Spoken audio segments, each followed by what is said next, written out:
G'day, Tomo here from Tomo's Tune-Ups. On this episode, we are talking about the third motion bearing removal tool available from Minisport. So yes, this thing does look a bit like Pac-Man, but this is a crucial tool if you are looking to rebuild your gearbox. Anyone that's done a gearbox rebuild, or at least watch any of my videos in which I've done, this is a known crucial tool in which you need to have when doing so. Failure to do so will just make it a lot harder to get the third motion bearing out. But having this there just gives that little bit more of rigidity and support to be able to push the bearing out without causing any further damage and running the risk of damaging the bearing or the cage of it.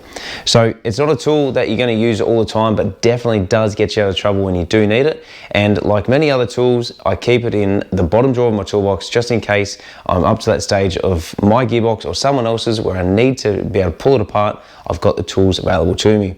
They aren't overly expensive, but it is worth their weight in gold, especially if you are doing this on a regular basis. Make sure to check out the full range at minisport.com.au and see you again on the next episode of Tomo's Tune-Ups.